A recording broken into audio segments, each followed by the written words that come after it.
ओम शांति। आज 22 जुलाई 2023 बाबा के महावाक्य। बाबा समृद्धि दिलाते हैं।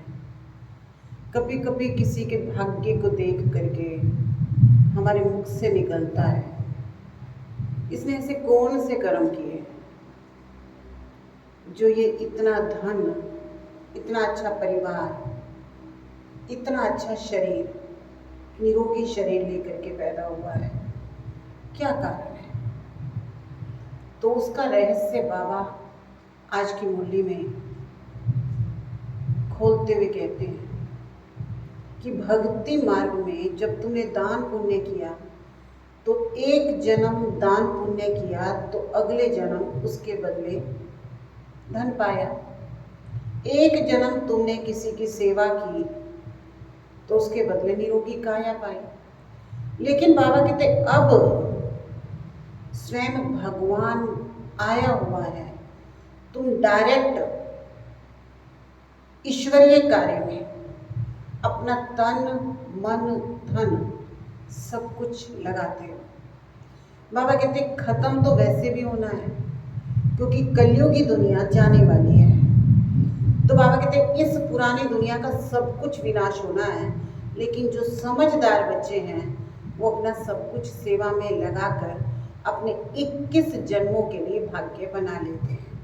तो इसलिए बाबा ने आज एक कहावत जो दुनिया में बोली जाती है वो है, किसी की दबी रही धूल में किसी की राजा खाए, किसी की चोर लूट जाए और किसी की आग लग जाए, सफली हो उसी की जो ईश्वर अर्थ लगाए। तो आज बाबा ने ईश्वर अर्थ लगाने के महत्व को बताया है, तो सुनेंगे बाबा के महावाक्य। बाबा कहते मीठे बच्चे आप मुए मर गई दुनिया, बाप का बनना अर्थात देह अभिमान टूटना, एक बाप के सिवाय और कुछ भी याद ना आए। प्रश्न है, अंत का समय समीप देखते हुए कौन सा स्लोगन सदा याद रखना है? बाबा कहते किनकी दबी रही धूल में किनकी राजा खाए, किनकी चोर लूट जाए, किनकी आग लग जाए, सफल हो उन्हीं की जो ईश्वर अर्थ लगाए। ये स्लोगन याद रखो क्योंकि अभी दुख के पहाड़ गिरने हैं, सबका मौत होना है। तुम बच्चे अभी बाप पर पूरा बलि चढ़ते हो, तुम्हारा सब कुछ सफल हो रहा है। तुम एक जन्म बलि चढ़ते, बाप 21 जन्म बलिहार जाता। 21 जन्म तुम्हें लौकिक माँ बाप के वर्षे की दरकार नहीं रहती। द्वापर से फिर जैसा कर्म वैसा फल मिलता है। आज का गीत है, मैं एक नन्हा सा छोटा सा बच्चा हूँ, तुम हो बड़े बलवान, प्रभु जी मेरी लाज रखो। ओम शांति। ये तो मनुष्य मात्र जानते हैं कि उच्च से उच्च भगवान है। भगवान को हमेशा परम पिता परमात्मा कहते हैं। ऊंचा उसका नाम भी है, ऊंचा उसका ठाव भी है, सबसे उच्च मूल वतन में रहते हैं। अब जबकि गॉड फादर कहते हो तो जरूर बच्चे ठहरे। ऐसे तो नहीं कह सकते कि हम फादर हैं। सर्वव्यापी कहने से तो सब फादर हो जाते हैं। उनको तो हमेशा परे ते परे परम धाम में रहने वाला परम पिता परमात्मा कहा जाता है। उच्च ते उच्च भगवत, इसलिए सब भगत उनको याद करते हैं। कहते हैं भगवान को भक्तों को भक्ति का फल देने आना पड़ेगा। तो बाप है स्वर्ग का रचयिता, क्रिएटर, नई दुनिया रचेंगे तो वो आएगा कहाँ? क्या पतित दुनिया में आएगा या पावन दुनिया में आएगा? देखो ये बात अच्छी रीति धारण करने की है। तुम कोई छोटे नहीं हो, शरीर के organs तो बड़े हैं ना। तुम जानते हो सभी बाप को याद करते हैं, समझते हैं यहाँ दुख है, हमको ऐसी जगह ले चलो जहाँ सुख शांति हो। ड्रामा अनुसार बाप को आना है, बनी बनाई बन रही, अब कुछ बननी नहीं, इसमें कोई फर्क ही नहीं हो सकता। वर्ल्ड की हिस्ट्री, ज्योग्राफी चक्कर लगाती रहती है, 4 युग फिरते रहते हैं। कलयुग के बाद होता है संगम युग। कलयुग और सत्युग के बीच का है ये धर्माओ कल्याणकारी युग। ये है पुरुषोत्तम युग, उत्तम से उत्तम मर्यादा पुरुषोत्तम बनने का युग। बाबा किस समय की बात कर रहे हैं? पुरुषोत्तम युग की। और अभी एक समय चल रहा है भक्ति के हिसाब से पुरुषोत्तम मास का। तो जैसे बाबा अभी हमारा सब कुछ सफल करा रहे हैं ना, ऐसे बाबा पुरुषोत्तम मास में भी भक्ति में कहते हैं कि सब कुछ हमको सफल करना है। तो बाबा कहते हैं तुम्हारे पास तो पूरा युग ही सफल करने का है। तो बाबा कहते हैं अभी है कौन सा युग? बाबा कहते हैं मर्यादा पुरुषोत्तम बनने का युग। इस युग जैसा उत्तम युग कोई होता नहीं है। सतयुग त्रेता का संगम युग कोई उच्च नहीं है। बाबा कहते हैं उसमें तो 2 कला सुख की कम होती हैं। इस संगम की महिमा है, तुम जानते हो। बाप है उच्च से उच्च, उसको सर्वव्यापी नहीं कहेंगे। बच्चे कितनी भूल करते हैं, परंतु भूल भी ड्रामा अनुसार होनी है। मैं आकर तुमको अभूल बनाता हूँ। बाप कहते हैं मुझे तुम उच्च से उच्च भागवत कहते हो, मैं फिर तुम बच्चों को अपने से भी उच्च बनाता हूँ, तभी तो भगत याद करते हैं। लेकिन सर्वव्यापी कहने से मिट्टी में मिला दिया है, खुद भी कंगाल दुखी हो गए हैं। भारत सुखधाम था, अभी दुखधाम है। अब बाप कहते हैं मैं तुमको अपने से भी उच्च बनाता हूँ। मैं तो परम धाम ब्रह्मांड में रहता हूँ, तुम भी वहाँ रहते हो, फिर यहाँ आते हो पाठ बजाने। जानते हो ब्राह्मण है उच्च ते उच्च चोटी, तो उच्च ते उच्च शिव बाबा की क्या निशानी रखेंगे? वो तो एक स्टार है, जैसी आत्मा वैसा परमात्मा चमकता है भ्रिकुटी के बीच एक अजब सितारा। आत्मा को रूप है स्टार। ये बना बनाया ड्रामा है, इसमें सभी आत्माएं ब्रह्मांड निराकारी झाड़ में रहती हैं, जिसको निर्वाण धाम कहा जाता है। आत्माएं निराकारी दुनिया स्वीट होम से आती हैं, अभी तो दुखधाम है। कितने पार्टीशन हैं? सतयुग में कोई पार्टीशन नहीं था, भारत उच्चखंड था। बाबा को सत्य कहा जाता है। बाबा कहते मैं सचखंड स्थापन करने आता हूँ, तो जरूर नई दुनिया स्थापन कर पुरानी दुनिया को मिटाना पड़े। अभी दुख के पहाड़ गिरने वाले हैं, किनकी दबी रही धूल में किनकी राजा खाए। ये भी समझते हैं हम जो बम बनाकर आपस में आंख दिखाते हैं, आखिर खात्मा तो जरूर होना है, परंतु पता नहीं है कौन प्रेरक है जो ऐसी चीजें बनवा रहा है। गीता में भी है पेट से मुसल निकले, ये है सारी बुद्धि की बात।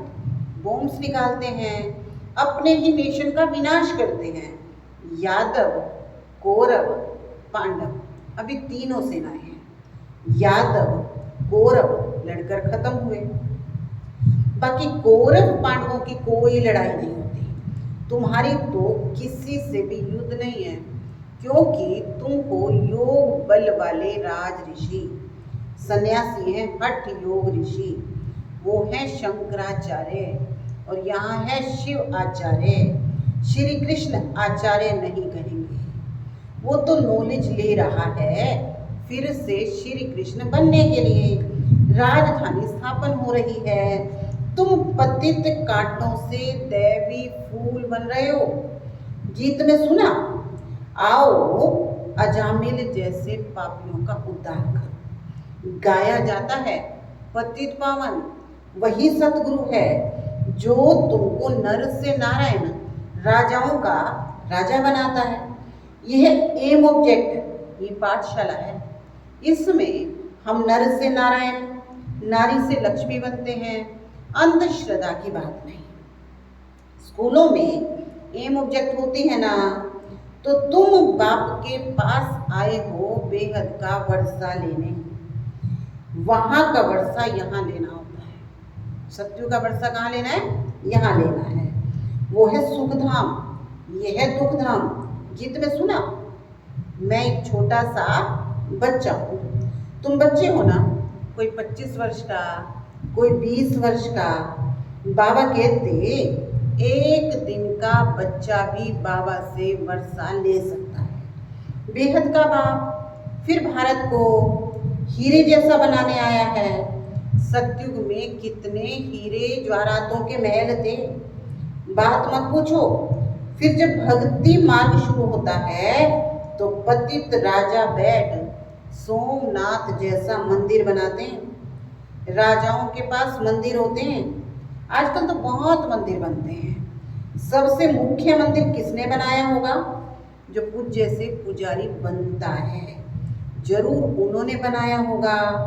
आप पे पूज्य, आप पे पुजारी। ये महिमा परम पिता परमात्मा की है, उसकी महिमा सबसे न्यारी है।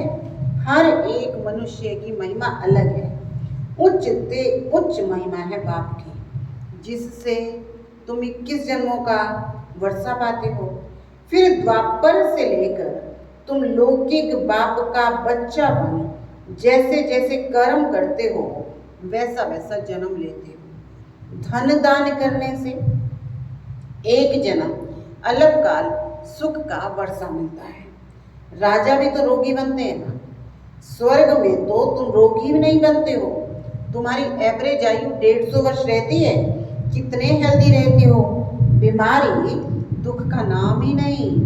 शिव बाबा बच्चों के लिए सौगात लेकर आते हैं, इसको हथेली पर बहिष्ठ कहा जाता है। पुरुषार्थ करना चाहिए, चाहे सूर्यवंशी बनो, चाहे चंद्रवंशी बनो, चाहे साहूकार प्रजा बनो, एम ऑब्जेक्ट तो है श्री कृष्ण जैसा बनना। बाकी श्री कृष्ण वाच तो कभी हुआ नहीं है, यह है भगवानुवाच। समझाया जाता है यह है रुद्र ज्ञान यज्ञ, राजस्व अथवा स्वराज्य प्राप्त करने के लिए। शास्त्रों में तो बड़ी कहानी लिखती है, बाप पर बलि चढ़ने से फिर बाप तुम पर 21 जन्म बलि चढ़ते हैं। बाप तुम बच्चों को उच्च से उच्च बनाते हैं। ब्रह्मांड में रहने वाले ब्रह्मांड के मालिक ठहरे ना, फिर तुम विश्व के मालिक बनते हो। मैं विश्व का मालिक नहीं बनता हूँ, तुमको बनाता हूँ। तुम कहते भी हो पतित पावन आओ, आकर हमको पावन बनाओ। फिर सर्वव्यापी कैसे ठहरा? सदगति दाता, पतित पावन एक बाप है। इस समय सब तमो प्रधान बन गए हैं। सतो रजो तमो से सबको पास करना है। हर चीज पहले सतो प्रधान होती है, फिर तमो प्रधान होती है। सतयुग में देवी देवता सतो प्रधान, फिर त्रेता में सतो राम राज्य क्षत्रिय, फिर रजो में वैश्य, तमो में शूद्र वर्ण है ना।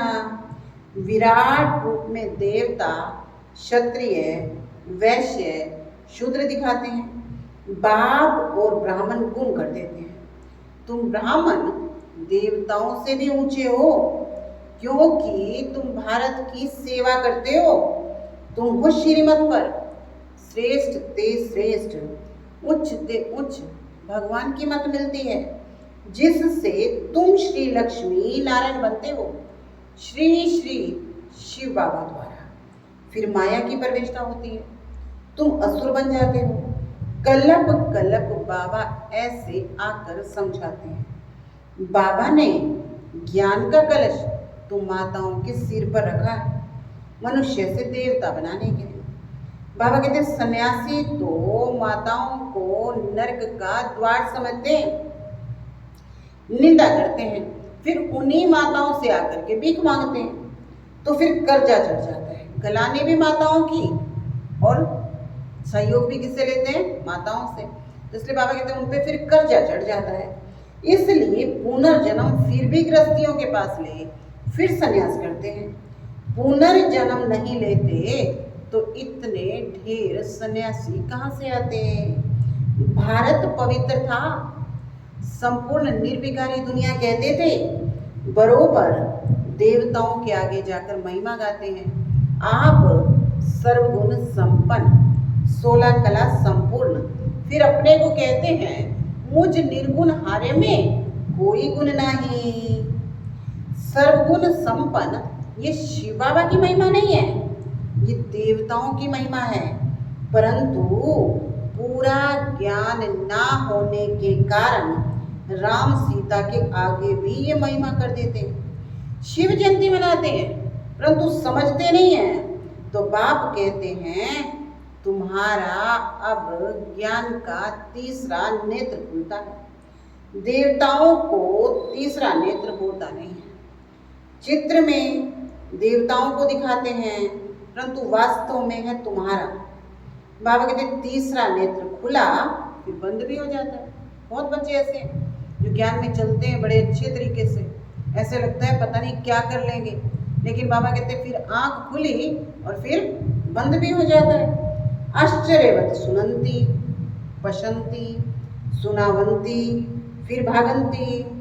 बहुत अच्छे अच्छे बच्चों को माया खा लेती है। बाप युद्ध कराते हैं 5 विकारों पर जीत पहनाने के लिए, बाकी और युद्ध तो है नहीं। तुम अभी हो ब्रह्मावंशी, फिर बनोगे देवतावंशी।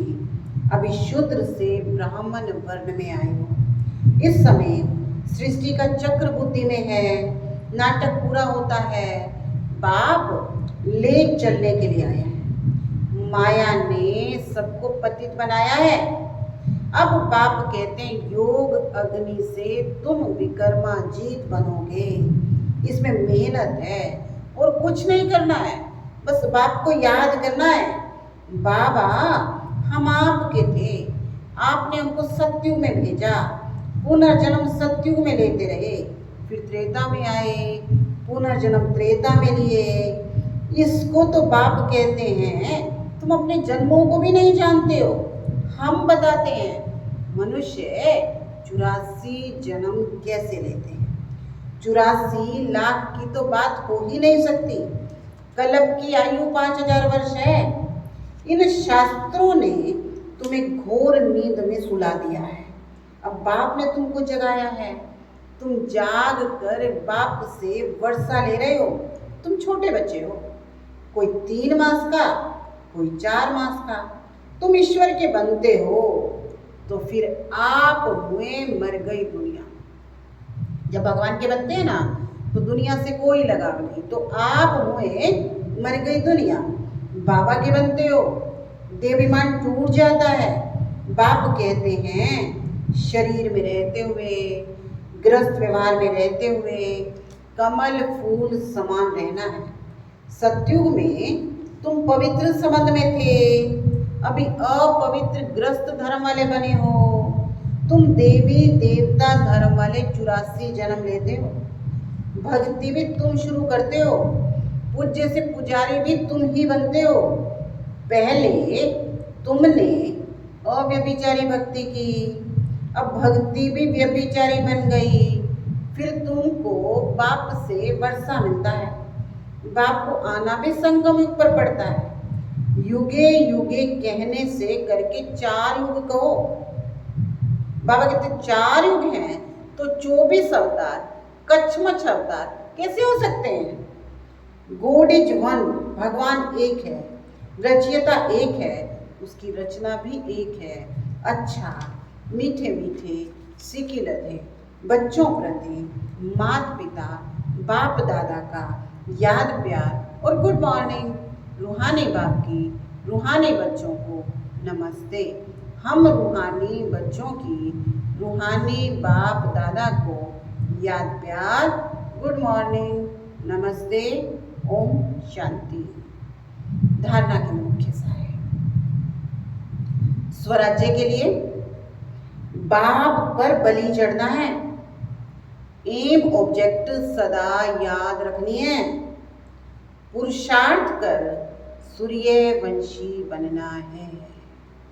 सेकंड बाबा कहते बाप से जो ज्ञान का तीसरा नेत्र मिला है वो सदा खुला रहे, माया की प्रवेशता ना हो जाए, इसलिए पूरा ख्याल रखना है। योग अग्नि से विक्रमाजीत बनना है। आज का वरदान है सर्व संबंधों से बाप को अपना बनाकर एक रस रहने वाले नष्ट मोहा समृद्धि स्वरूप भव।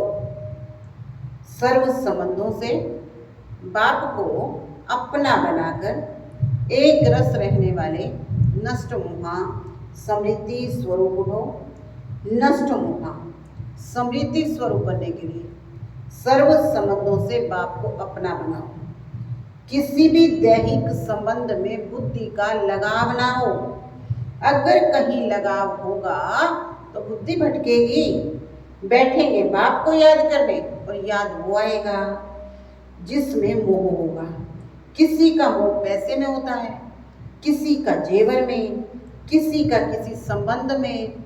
जहाँ भी मोह होगा वहाँ बुद्धि जाएगी।